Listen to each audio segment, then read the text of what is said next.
Pois é, meu amigo, a nossa novela está cada vez mais interessante. Presta atenção. Matéria da Folha de São Paulo. Trump, Bolsonaro e um carro. É só o que é preciso para o Bolsonaro conseguir asilo político e, enfim, dar uma reviravolta gigante em todo esse jogo político. Já pensou o Bolsonaro livre, lá dos Estados Unidos, podendo gravar, podendo fazer vídeo, coisa que eles não vão dar conta de segurá-lo se ele estiver lá, influenciando as eleições aqui no Brasil em 2026, se ele não conseguir reverter a decisão? Nós vamos falar sobre isso. Saiu uma matéria muito interessante da Folha de São Paulo que me acendeu um alerta sobre isso. Vamos falar também do Maduro, né? Pois é.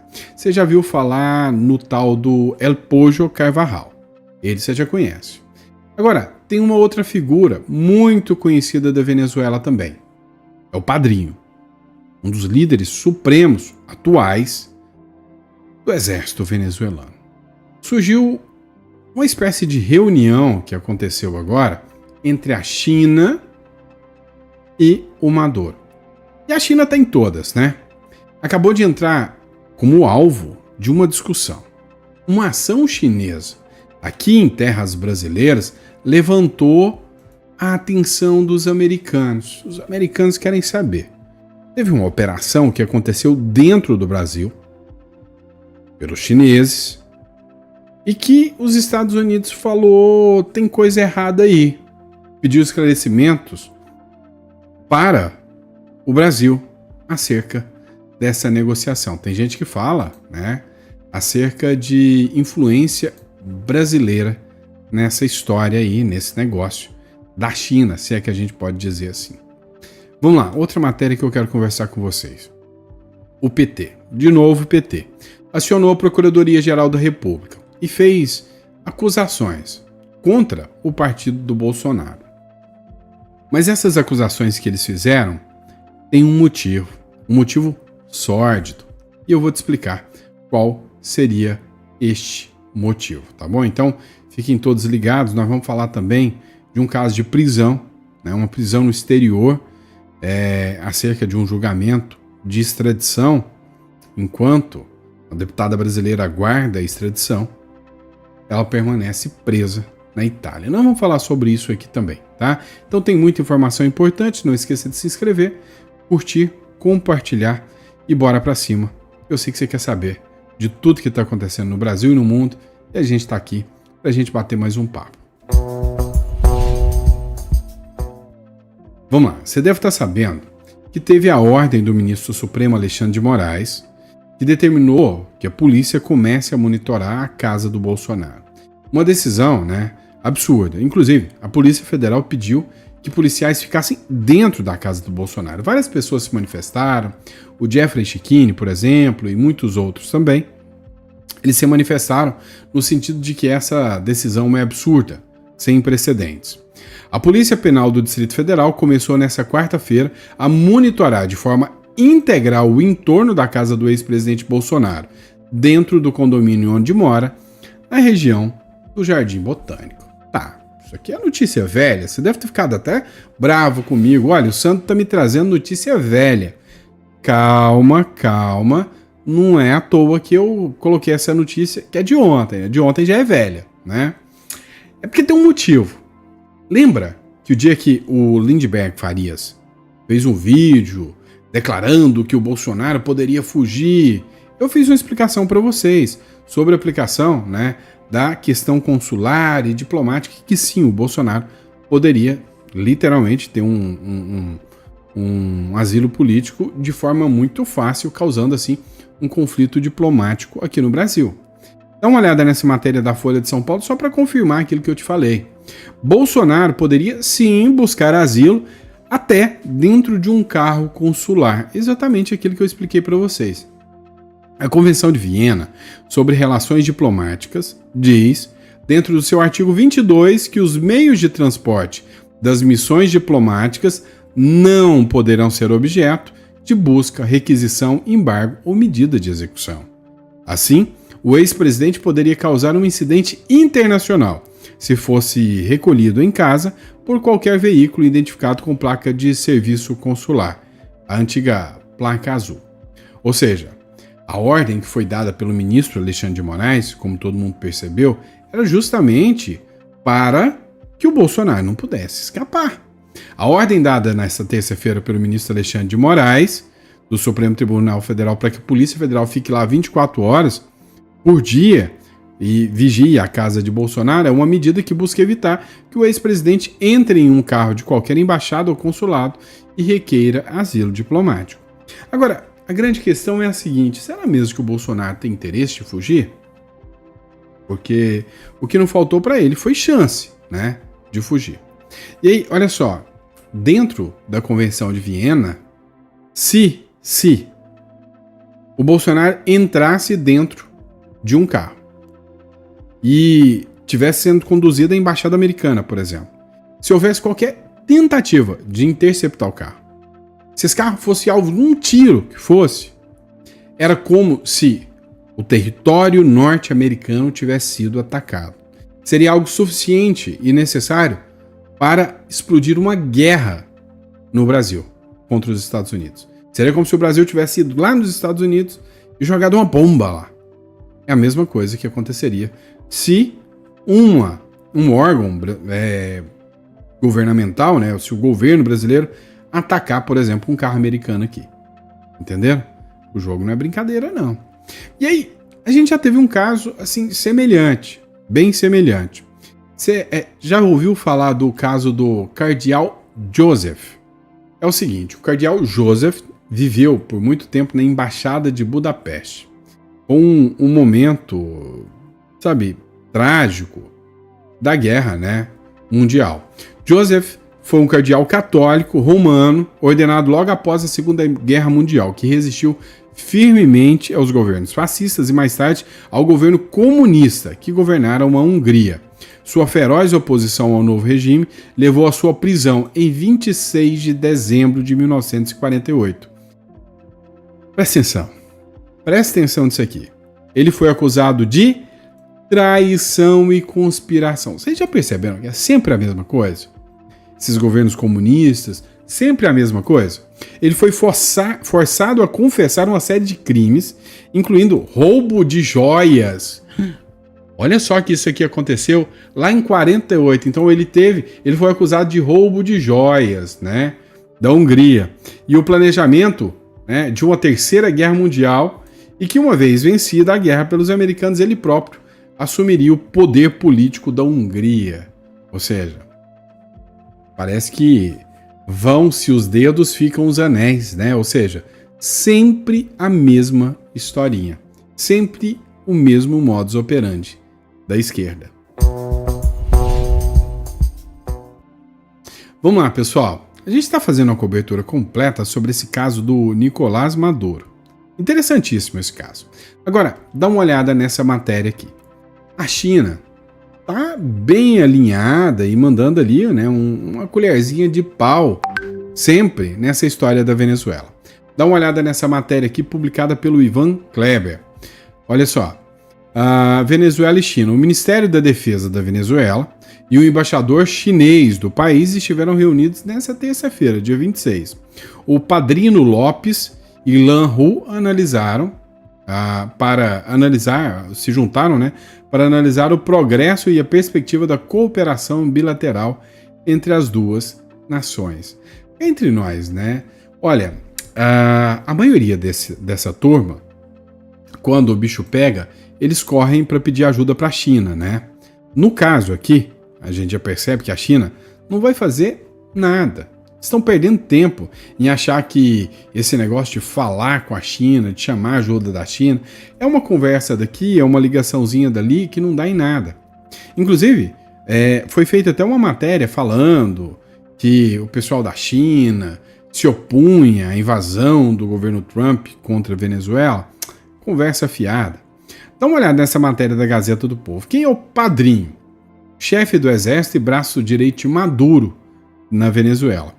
O Vladimir Padrinho Lopes é o ministro da Defesa da Venezuela e atua como o chefe de gabinete informal do ditador da Venezuela, o Nicolás Maduro. Chamado pelos venezuelanos de o Padrinho, em referência ao seu nome e ao título em espanhol do filme O Poderoso Chefão, Vladimir Padrinho Lopes é o ministro da Defesa da Venezuela desde 2014, mas atua também como chefe de gabinete informal do ditador Nicolás Maduro. O padrinho é uma figura que está sendo acusada agora pelos Estados Unidos também de ser um dos integrantes e chefe dos cartéis do Cartel de los Soles, né, o Cartel dos Sóis, que é quem os Estados Unidos acusa de ser um grupo narcoterrorista liderado pelo Maduro, e o padrinho também está na linha de frente aqui deste caso. E aí, como eu disse para vocês, matéria da CNN, né, a China critica o envio de navios de guerra dos Estados Unidos para a costa da Venezuela. Mas não vai parar disso, não vai mudar disso. A porta-voz do Ministério das Relações Exteriores, Mao Ning, diz que Pequim espera mais ações que conduzam à paz e à segurança na América Latina e no Caribe. A realidade dos fatos é que nem a China está disposta a comprar essa briga, não. A China sabe que hoje comprar uma briga com os Estados Unidos seria uma loucura, um tiro no pé que poderia, sem sombra de dúvidas, devastar a economia chinesa ou americana. E cá entre nós, a China não está disposta a fazer uma aposta desse nível, né? Principalmente para salvar Maduro, né? Então, cara, não adianta ficar latindo como um cachorrinho vira-lata, indo atrás da China, e isso não vai mesmo resolver em nada.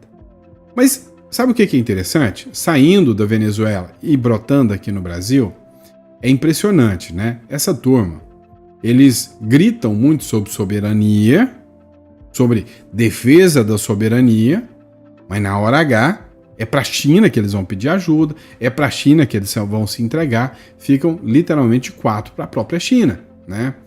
Dá uma olhada nessa matéria aqui. Essa matéria está gerando uma repercussão gigantesca. Olha, a Anglo American vende minas do Brasil à China. Ué, é uma empresa brasileira vendendo produtos para a China. Até aí tá tudo bem, não é? Quase. Mas teve uma proposta maior. A venda incluiu operações de níquel em Goiás, projetos no Pará, Mato Grosso, e a concorrente contesta no Brasil e na União Europeia. Como assim contesta? O que aconteceu? Uma empresa chinesa veio e fez uma proposta para comprar uma empresa brasileira, a Anglo American. É uma mineradora britânica que estava atuando aqui no Brasil, desde 2025. Há muito tempo, desculpe. E aí, em 2025, foi feita uma pressão para que ela pudesse vender, né, produtos aqui, vender a própria empresa. Olha só, níquel brasileiro é vendido à China por 500 milhões, mesmo com a oferta holandesa de 900 milhões, quase o dobro. Dá uma olhada aqui, a Anglo American, mineradora britânica, anunciou em fevereiro de 2025 a venda de 2 operações de níquel no Brasil, para MMG Limited, subsidiária da estatal chinesa, e a transição inclui os complexos de Barro Alto e Codemim, localizado em Goiás, além de projetos em andamento no Pará, Mato Grosso. Com essa aquisição, a MMG passa a controlar cerca de 60% da produção nacional de níquel, consolidando a posição da China como principal player global no setor, ou seja, a maior compradora de níquel do Brasil, aí com 60% da produção sendo escoada para a China. A Corex Holding, ligada ao grupo turco Yildiz, sediada na Holanda, contestou a venda, alegando que a proposta de 900 milhões foi ignorada. Vem cá, por que cargas d'água você põe uma empresa à venda? Uma pessoa vem e te oferece 900 milhões de dólares. E aí você prefere vender para outra por 500. Não faz sentido. Mas não faz o menor sentido. O que está sendo acusado aqui? Pois é, eles acusam de pressão do governo brasileiro para favorecer e beneficiar a China, a empresa chinesa. Isso gerou uma repercussão sem precedentes. Olha só, o Times Brasil fez uma publicação onde, nesse trecho aqui, eles questionam, né, o porquê que essa empresa foi vendida para uma chinesa, sendo que uma holandesa queria pagar mais. Escuta só esse trechinho.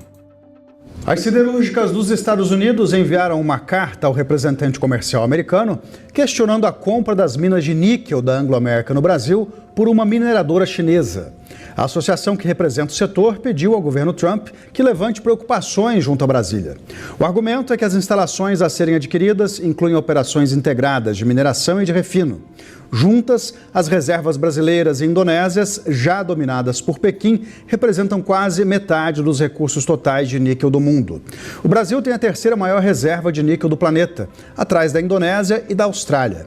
O metal é essencial para a produção de aço inoxidável. A produção dos chamados minerais críticos, como lítio e terras raras, é um ponto de atrito também entre Estados Unidos e China. Sobre as queixas dos empresários americanos, a gente vai conversar agora com o Ronaldo Carmona, que é professor de geopolítica da escola. Pois é, pessoal. O que a gente precisa entender, né, nesse caso aqui da China? Veja, né, que o grupo holandês pediu para os Estados Unidos abrirem uma investigação contra o Brasil. O Brasil está sendo alvo de uma investigação chamada Seção 301. Essa seção 301, ela justamente é utilizada para investigar práticas comerciais abusivas do Brasil. A empresa holandesa acusa que, nesse caso, que uma empresa chinesa foi favorecida em detrimento de uma empresa que ofereceu quase o dobro de outro país, uma europeia. E aí abre mais um precedente para os Estados Unidos colocar o Brasil na mira, ainda mais sobre a investigação da seção 301. A seção 301, ela é muito mais grave, muito mais pesada do que simplesmente a lei Magnitsky. A seção 301, ela busca todo tipo de interferência. A lei Magnitsky alcança uma pessoa em específico. A seção 301, ela alcança um país inteiro, ela alcança um mercado inteiro. Então, a seção 301, ela vai buscar práticas de corrupção para baratear os preços, ou para fechar licitações. Ela vai buscar pressão de um país para favorecer um ou outro mercado em detrimento ao mercado americano. E aí, se isso realmente for descoberto, as sanções da seção 301 são muito, mas muito mais pesadas do que as sanções, né, da lei Magnitsky. Não tenha dúvidas disso.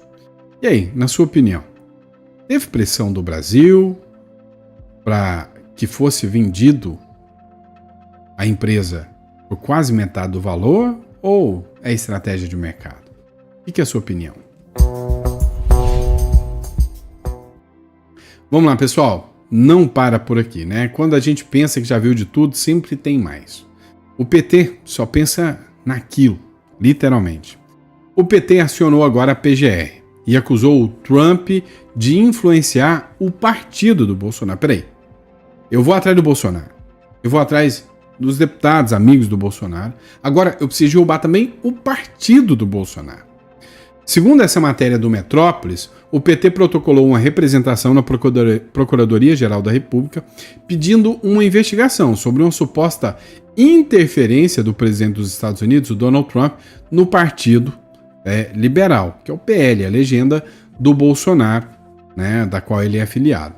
O documento foi apresentado em 25 de agosto pelo Conselho de Ética do PT em Sapucaia do Sul, pelo conselheiro, né, Leonardo Carvalho do PT. Na manifestação, o dirigente solicita, abre aspas, investigação criminal, administrativa e principalmente eleitoral, a respeito de interferência direta em partido político no Brasil, no Partido Liberal, atribuída a Trump. Segundo o texto, o objetivo seria tomar para si o controle do PL com o apoio de Bolsonaro e outros. A denúncia se baseia em relatos de Maria Cristina Mendes Caldeira, ex-mulher de Valdemar da Costa Neto. Ela afirmou, em encontro com representantes do PT, em 18 de maio de 2024, que Trump tentou oferecer ajuda financeira em um processo judicial nos Estados Unidos, em troca de apoio para retirar Valdemar da presidência do PL. Se Trump ganha a eleição no dia seguinte, Valdemar está fora do PL, disse Maria Cristina, segundo a peça. Vocês viram aqui o tamanho do discurso, né, usaram a ex-mulher do Valdemar da Costa Neto, que disse que o Trump queria influência aqui no partido. Aí a gente tem muitas acusações, inclusive do lado oposto, de que houve interferência da USAID aqui no Brasil.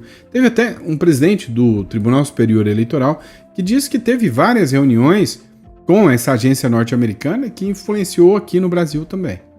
Agora, você precisa entender, o que o PT quer com esse discurso?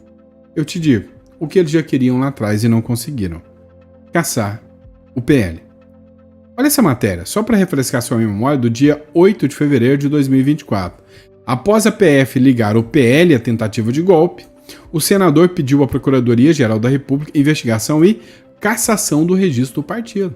Humberto Costa, do PT, defendeu a apuração sobre possível desvio de recursos para financiar planos golpistas nas eleições de 2022.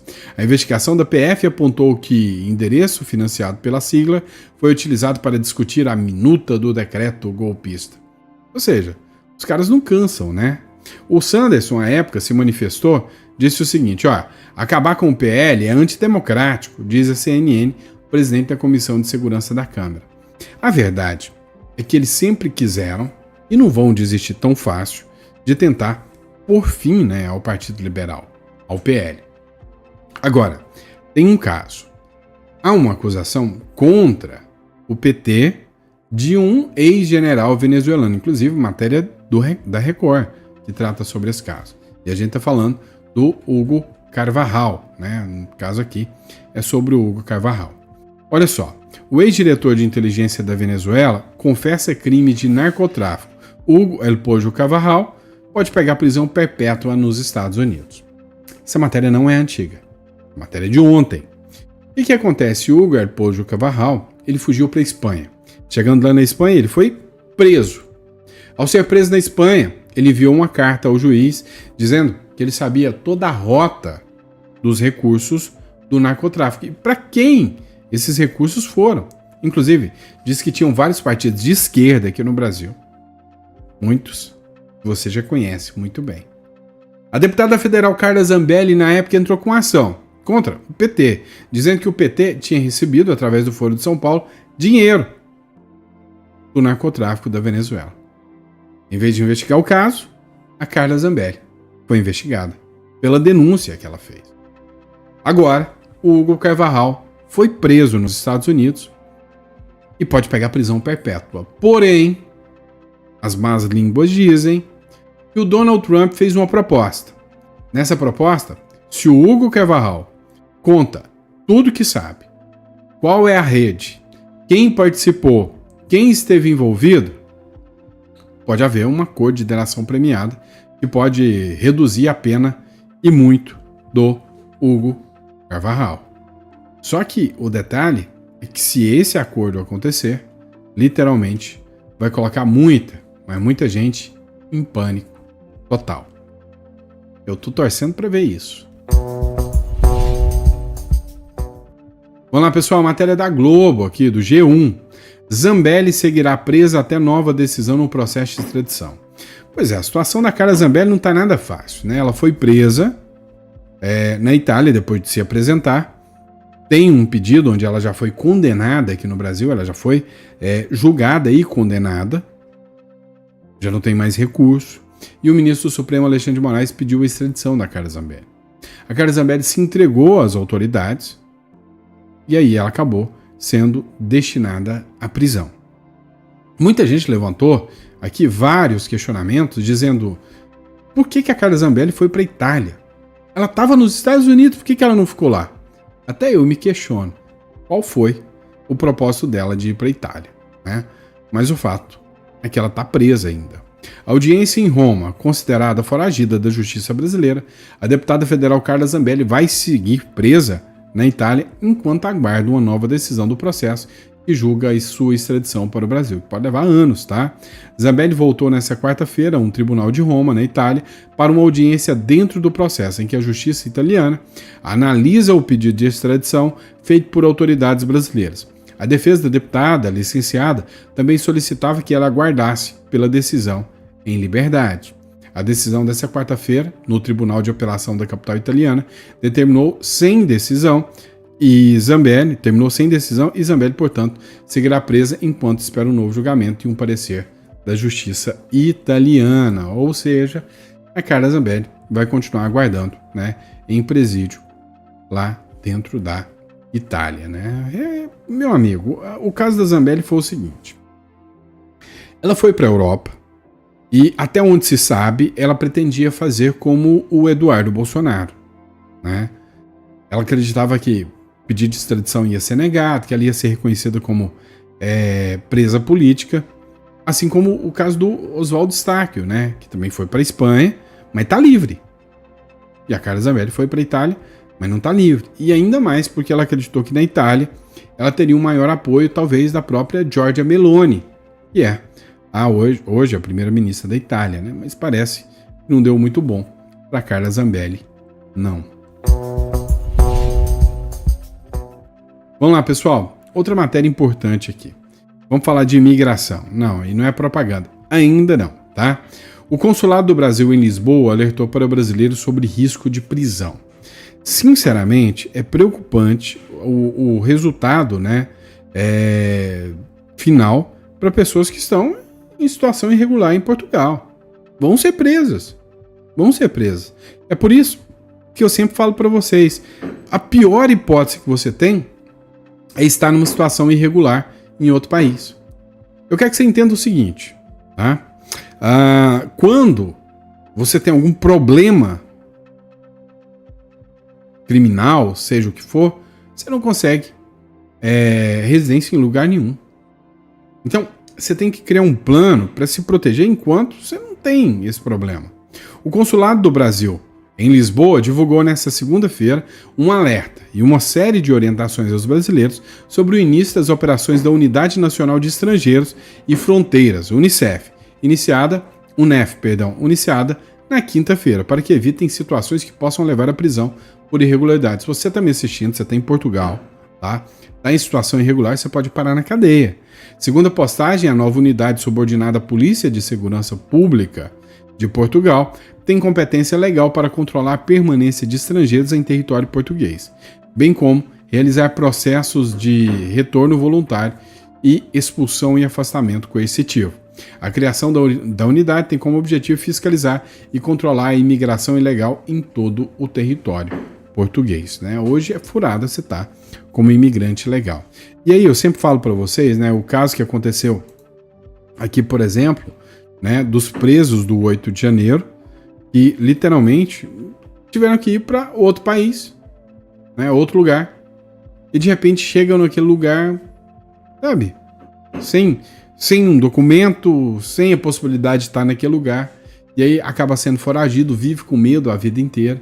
A gente viu uma série de casos aqui dos presos do 8 de janeiro. Então é por isso que eu sempre falo para vocês, sabe, preocupe enquanto você tem a possibilidade de ter um plano B, uma segunda residência, tá? E se você precisa de ajuda, eu estou aqui disposto a te ajudar. Se entra em contato aqui, entre em contato conosco, vai ser um prazer estar te dando as orientações. Só se agendar a consulta, a gente está aqui para te atender, tá bom? Se você ficou até o final do vídeo, coloque aí no comentário, gostei do vídeo, achei muito bom. Se não gostou, pode falar também. É sempre um prazer estar aqui com vocês e bater um papo com vocês, tá bom? Um grande abraço e até o próximo editorial.